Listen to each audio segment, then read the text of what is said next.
Assalamualaikum warahmatullahi wabarakatuh. Izin memperkenalkan diri, nama saya Della Reza Dinata dengan NIM 204440640522 dengan kelas PGSD 4A. Nah, jadi tujuan saya membuat video ini adalah akan mengulas kembali materi pada pertemuan kedua mata kuliah media pembelajaran berbasis ICT. Baik, di sini saya akan mencoba mengulas gambar ini ya. Ini ada gambar nih, ini ada di PPT pada pertemuan kedua. Nah, sebelum masuk ke gambar ini kita harus tahu dulu kan materinya konsep dasar media pembelajaran. Nah, media ini apa sih? Media ini adalah jamak dari medium ya. Jadi media ini adalah terdiri dari medium, terdiri dari beberapa medium. Nah, medium ini apa? Medium ini adalah saluran atau alat atau sarana atau channel untuk menyalurkan. Namanya saluran ya, jadi dia adalah sesuatu untuk menyalurkan. Nah, menyalurkan apa? Media ini untuk menyalurkan pesan. Jadi media adalah alat untuk menyampaikan pesan pembelajaran. Nah, kita lihat di gambar ini ya, ada sender yang berwarna biru dan ada receiver yang berwarna hijau. Nah, sender ini artinya pengirim pesan. Dalam hal ini, sendernya adalah guru. Nah, sedangkan receivernya yang berwarna hijau, yaitu penerima pesan, itu adalah murid. Oke, jadi dalam proses pembelajaran ini terjadi antara sender dan receiver, yaitu pengirim pesan dan penerima pesan. Nah, agar pesan dari guru ini dapat tersampaikan dengan baik kepada penerima pesannya, receivernya, muridnya ini, maka perlu media yang tepat agar pesan pembelajarannya sampai dengan baik ke si murid.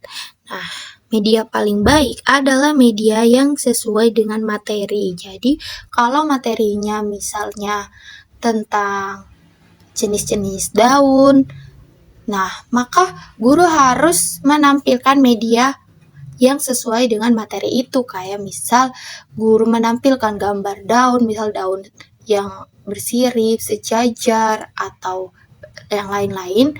Nah, lalu itu ditampilkan di depan kelas, misalnya dengan gambar atau dengan PowerPoint. Nah, jadi murid bisa melihat secara langsung. Jadi murid bisa lebih cepat memahami terkait materinya.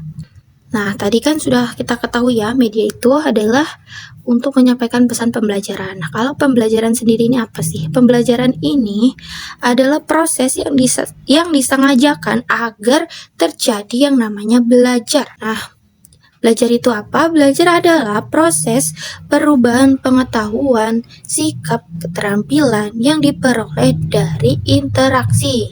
Nah, interaksi antara guru dengan murid, murid dengan murid, murid dengan bahan ajar. Nah, itu adalah proses interaksinya. Juga hasil dari belajar ini bersifat permanen.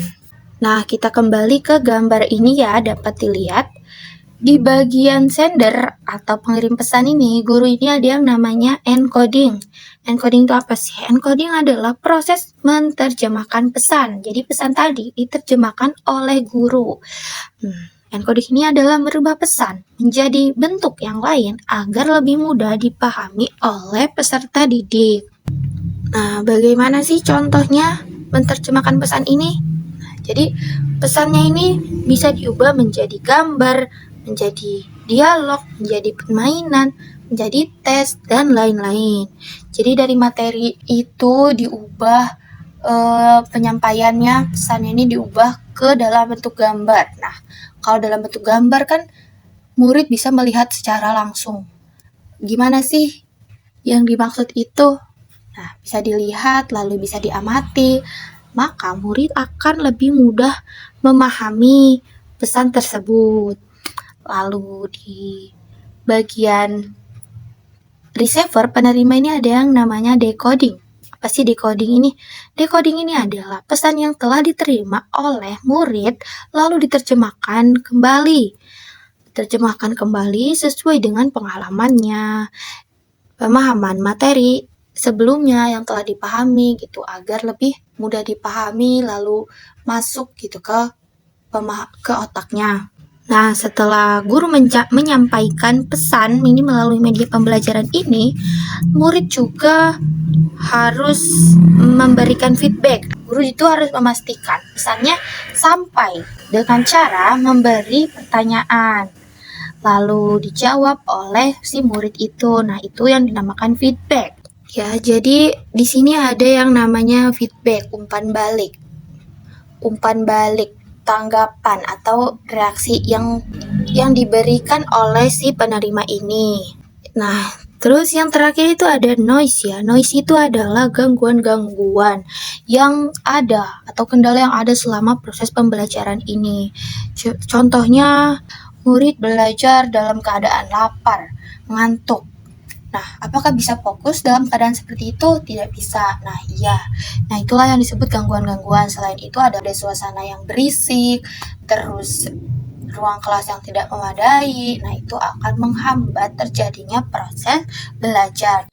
Jadi harapannya selama proses pembelajaran itu tidak ada gangguan-gangguan yang terjadi ya, agar proses pembelajarannya dapat lebih efektif, agar mendapatkan hasil yang diinginkan. Nah, sekian yang dapat saya sampaikan, yang dapat saya ulas kembali dari gambar berikut. Saya ucapkan terima kasih. Wassalamualaikum warahmatullahi wabarakatuh.